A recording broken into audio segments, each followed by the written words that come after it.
Hello there, and welcome back to the series of producing your music. Today I'm going to be talking about songwriting process. Quite often musicians hit the wall during the writing session. They don't know where to take the song next. They don't know what other riff to add, what kind of section to add. So I'm going to focus on that to help you overcome those issues and write a song from start to finish. So how do I go about writing a song? I start usually with a riff idea, fiddle about on my guitar until to the point where I find something I like.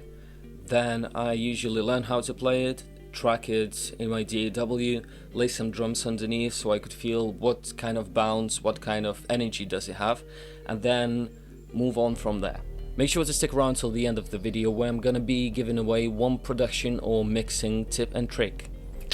First of all, wanted to mention that personally, when I'm tracking or demoing or writing, I usually leave bass till later, so don't worry, we're not gonna be focusing on that at the moment. We'll be focusing only on getting the structure done, laying down the riffs, sorting it all out. Once the rhythm guitars are there, then we'll focus on bass, or maybe even later. So I was playing with guitar a little bit earlier on, and I came up with kind of idea that I might like to use as a starting point for the song. Just so you know, I haven't written the song in advance, so I'm gonna be sitting here writing it together with you.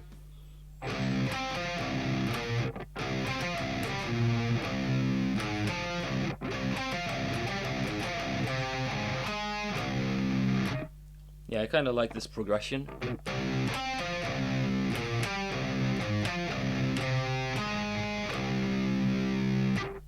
So imagine it could be quite a bouncy riff. So let's see what kind of tempo it would fit the best.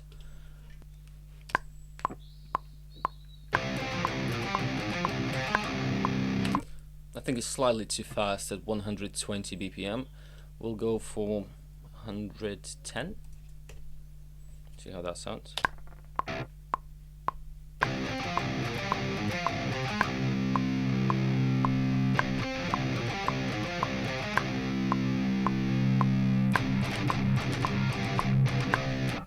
I think we can start with that for sure, and then if we have to re-record the riff that we're feeling is not fast enough or something like that, we can always come back to it and change the tempo afterwards. I always prefer tracking guitars to the drums rather than just to a click, so I'm gonna quickly lay down a kick, snare and some sort of cymbal pattern to fit the idea of this riff.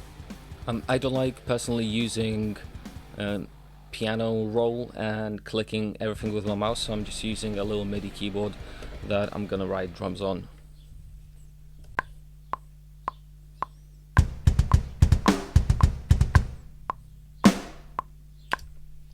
Let's lay some cymbals.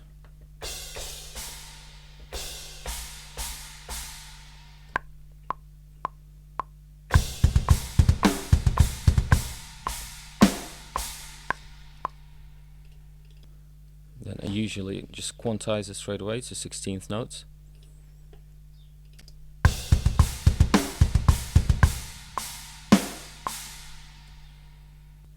So as we don't know where this riff is gonna go from here, so let's try and record what we have in mind first.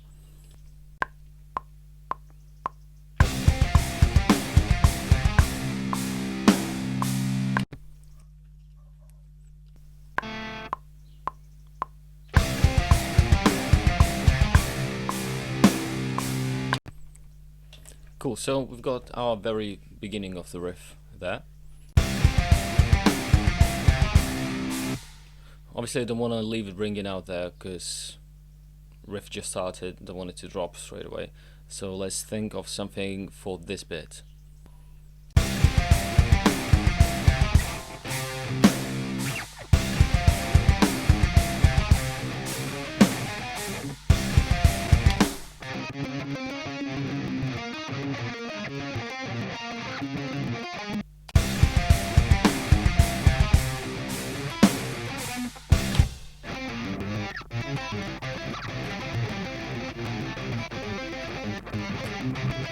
Right, let's try and record this riff.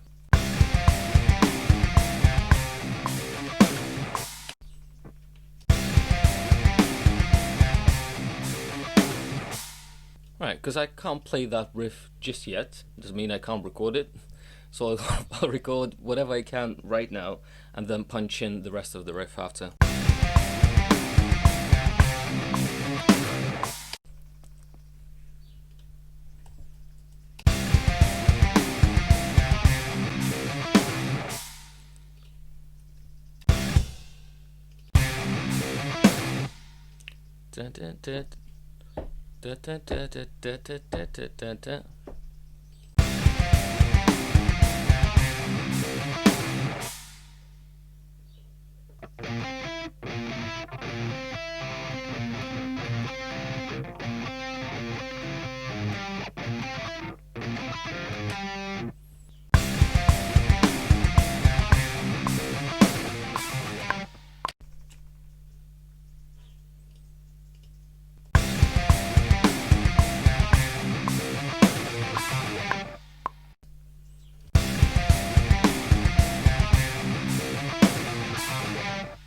I know the very last part wasn't played super on time, so I'll just quickly push it around so it fits the beat better. I said we won't go into editing until later, but a little bit of editing during tracking, I always apply that. When moving your transients on DI track, always move it slightly before, because there's a pick attack, there's all of your information over here, and transient should start a little bit later. If you're unsure, just have a listen, and I'm pretty sure you'll find it. Into different techniques, I'll go in a little bit later, making it even easier to edit afterwards. Right, let's have a listen to our riff.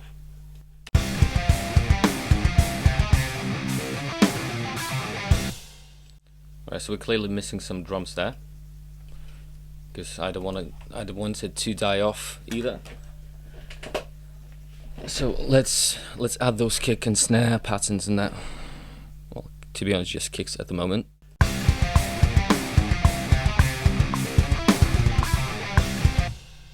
Almost. Let's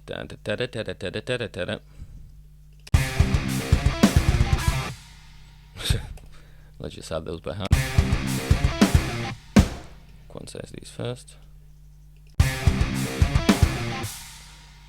Da da da da da da da da da da. Never program drums at like highest velocity because it just sounds unreal. Also, when there's double kicks, try to have one a little bit louder, one a little bit quieter, because no one plays it exactly the same.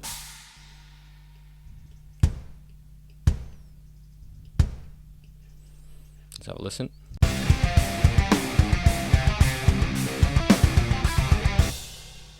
Cool, got our first riff. I don't have anything else written right now for it, so what I usually do is I take the same riff and then play around with it to make it slightly different. So we just don't repeat, let's say, same riff 4 times.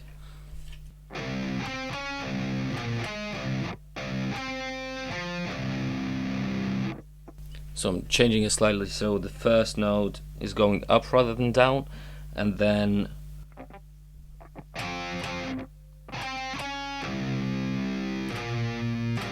instead of going to a little change over there. So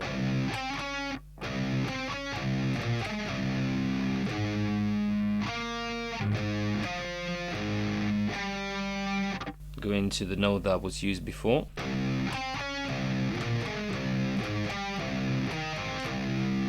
So it's still the same rhythm of the main riff, we're just changing a few notes in between. Let's try and record that.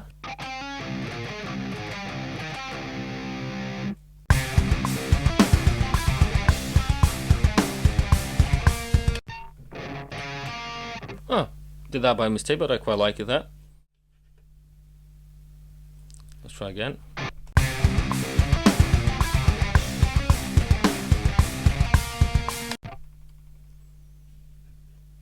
And I was slightly late on that few those last notes, but that's alright for now.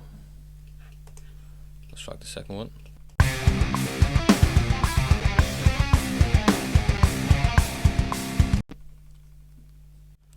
Sorry, I eat my pick quite a lot during tracking. Let's have a listen if that sounds alright. I can definitely retract the first one.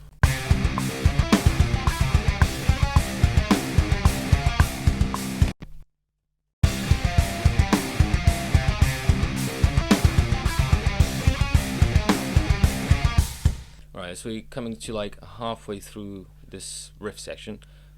I'm planning on doing it like 4 bits of this. Over here, as it's coming to a halfway, I think we could drop it a little bit, just a tiny bit in energy. So let's see what we can come up with.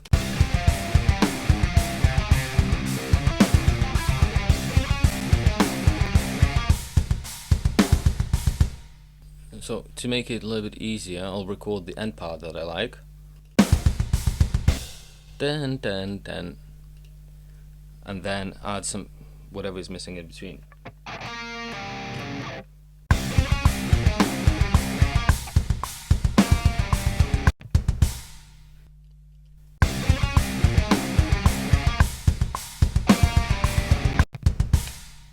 Cool. And then we're just missing a little bit here. Usually if I want to punch in some sort of section, I select my secondary tool as my key tool, then select the area I want to record, put the loop on, and then I'll record guitar only in that section.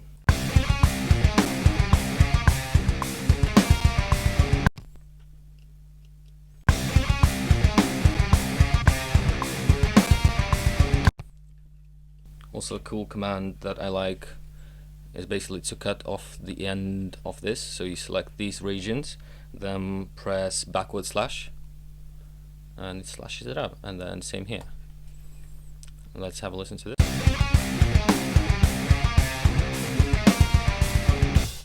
Right, so end of the drums doesn't really fit there, so let's change it slightly.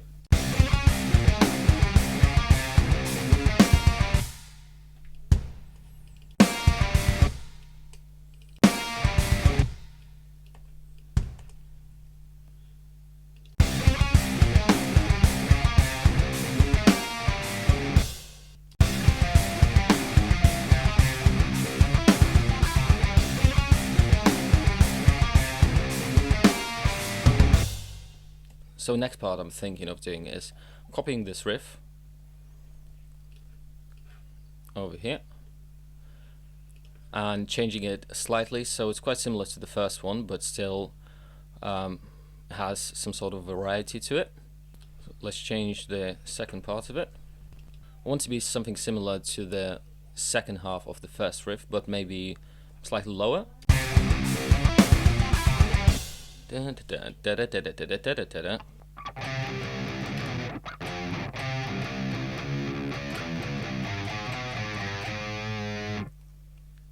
Let's try that.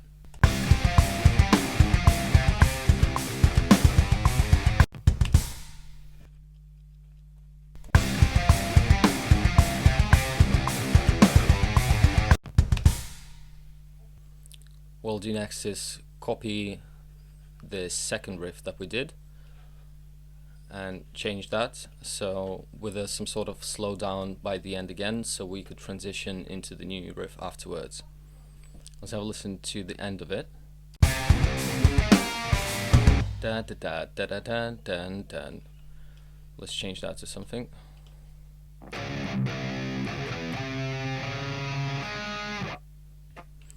Let's try this.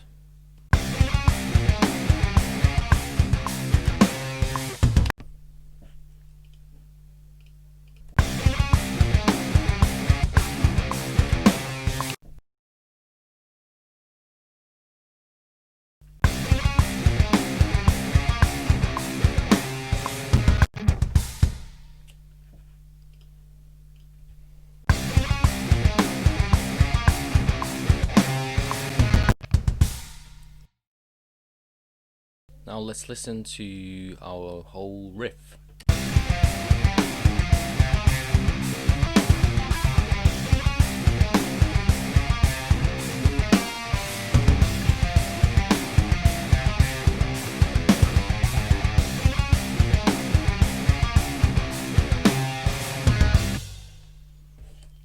not a fan of how it goes up in the end, so we'll change that to something else. Let's go maybe lower.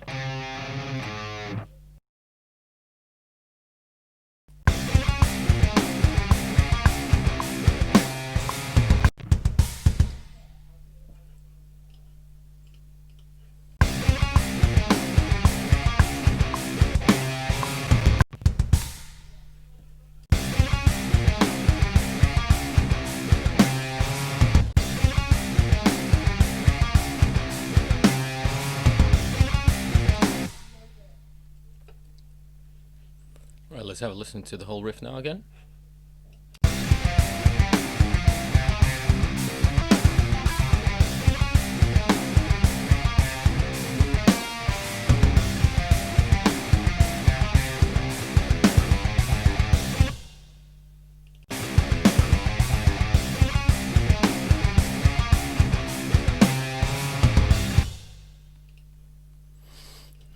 Let's add some sort of transition with drums to the next section.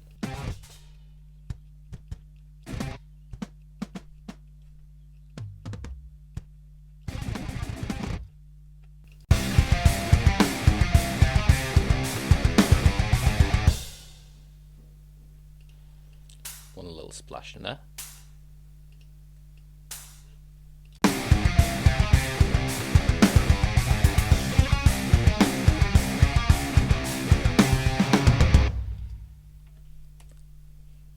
Cool, so we've got our first section done of the song. It could be an intro, it could be some sort of playthrough, it could be a main riff. We'll see once we write some more where we're gonna exactly place it. Now once we've got our first riff written together, we need to think, where is this song gonna go next? So from here we can go two ways. First, we can either see what does this remind us of, see what kind of influences do we have, and analyze some sort of similar style song, or we can think about what kind of energy do we want to bring in this song as well. I personally think we'll go second way right now, and use the first way later on in the session. I think we could go for some sort of energetic riff over here that will create mosh pits, you know, and people going crazy, and fast vocals, fast drums, fast guitars, to keep that energy flowing and building up to something big. Production trick! So today's production trick will be making guitars sounding bigger and more saturated.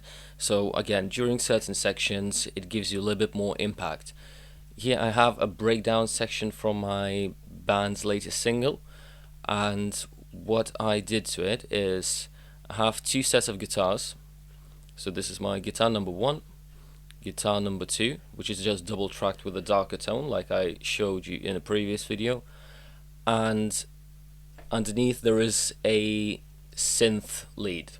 Have a listen to this.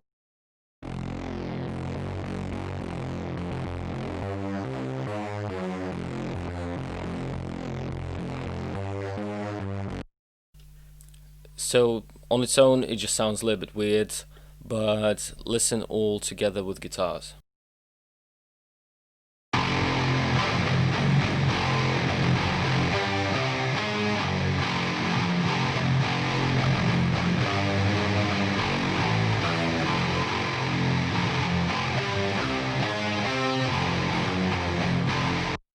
It just gives extra saturation, extra octaves happening somewhere here and there, and basically fills up the space a little bit more.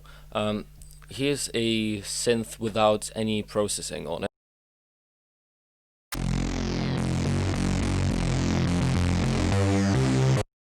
This would just sound really weird and artificial in the mix, so what I did, I EQ'd it quite aggressively by removing most of the top end, so there's no like pew pew pew pokey sounds, and then added a saturation plugin that completely smashes it, compresses it, and then has a low pass filter up to 2000 Hz. So pretty much no top end, only mids and low end over there with a lot of drive to it. So let's have a look what it sounds with and without plugins.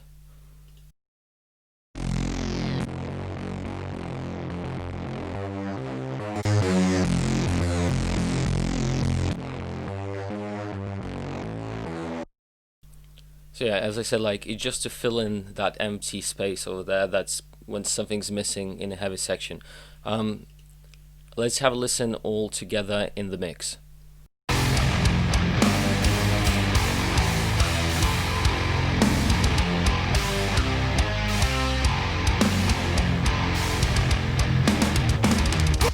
Very subtle difference over there, but you can definitely tell something's missing when it's not there.